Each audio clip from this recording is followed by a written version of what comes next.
So my name is Benjamin Satz, and currently I'm a junior at Old Westbury University. Here with me is Darren Meenan, owner of the Seven Line and the Seven Line Army founder. It kind of started by accident, to be honest. I started making T-shirts in 2009 that had to do with Mets fandom, not thinking it was going to be a brand. It was more so just a way for me to, make some money and go to more baseball games. Basically, I've been a Mets fan my whole life, so I decided to pick something I was passionate about to try to basically start a hobby out of, just to make some shirts and see if other fans wanted to buy them and wear them to the games. And word of mouth spread really quickly throughout the fan base that there was this guy making T-shirts that people seemed to like.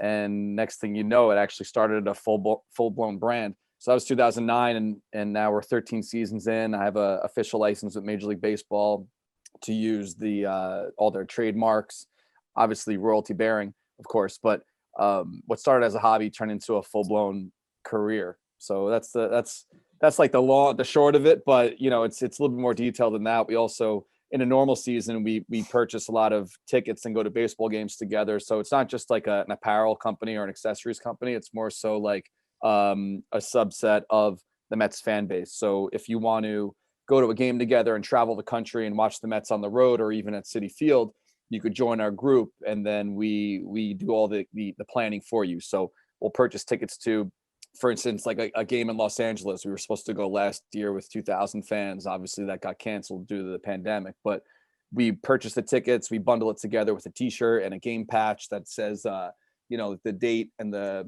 ballpark on it. So like this is a Miami one from a few years ago. But we take that, send it out, plan a pregame party, and everyone just has a good time. So it's really just bringing people together over their love for the team. I'm pretty sure we're the only fans in all of Major League Baseball to have a license with the league. I got on the radar really early on, not on purpose. I wasn't trying to break trademark infringement laws or anything like that, but you can't even write the word Mets. Like I knew not to use their logos, but you can't even write Mets on something and sell it. So I got in trouble pretty early. So they knew who we were. And then, I started following all the rules and doing things where words, but not writing Mets, and fans still knew what it was. So that's how it kind of grew to what it became before the license. And then we started to do those group outings. So when we started to organize these massive gatherings of Mets fans, we were so on the radar that it kind of just worked out where we were already kind of established. The fans knew who we were. We were making stuff that people liked. We were a positive force behind the Mets fan base. So we weren't, bringing a negative light to the team. It was more of just a positive thing.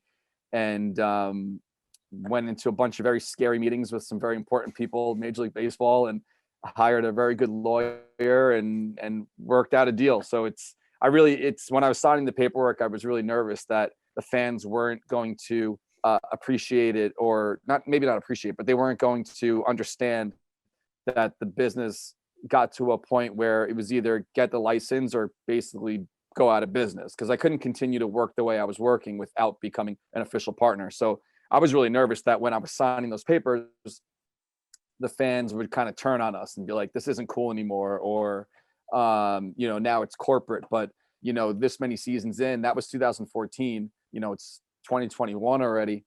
And I'm still running in such a way where, you see the wall behind. I'm just sitting in an office, it's an office, but we own it. We run it. I only have a couple of employees. It's not corporate by any means. The only corporate thing about us is that the ideas we have do have to go through a licensing and approval process. So, Donnie Stevenson, who has taken the world by storm as like the Mets new,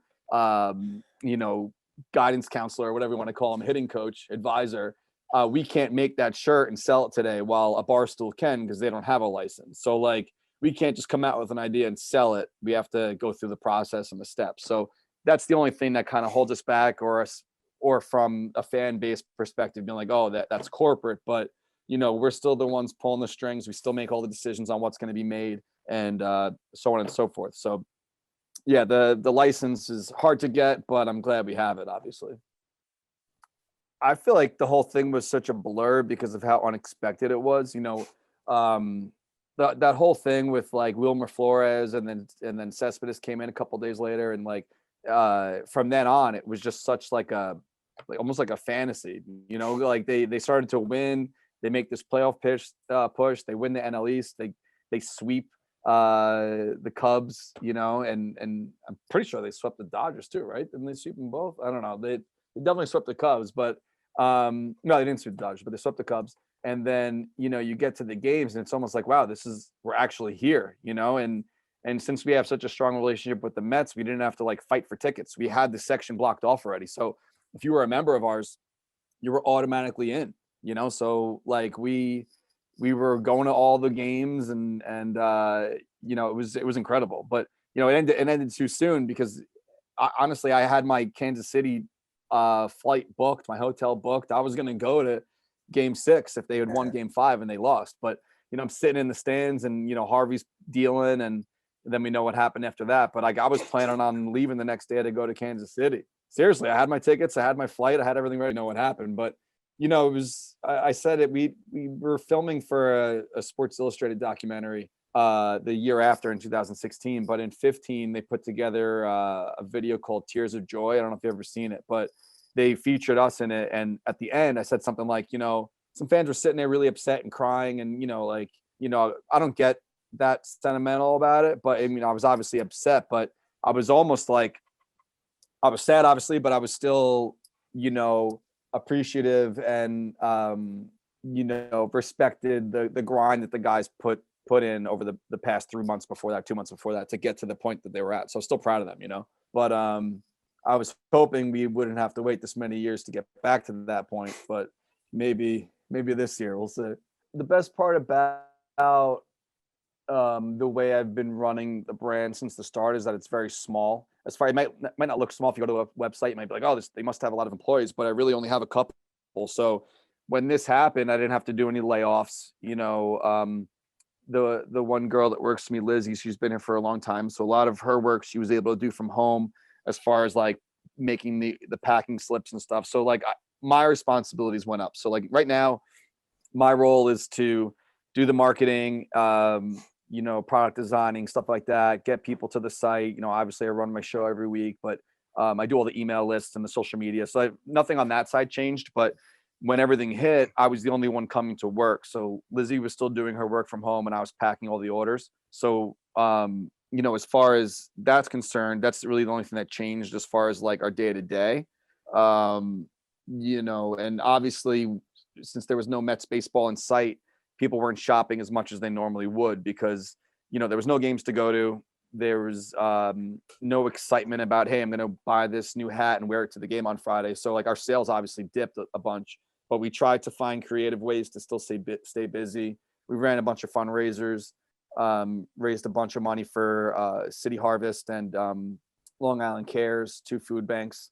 And what else did we do? We raised money for the nurses that work at Good Sam Hospital, because a lot of them are members of our group. And if you remember how crazy the hospitals were for a while, we were sending meals to them. So they had, hot meals for lunch and breakfast and stuff. And,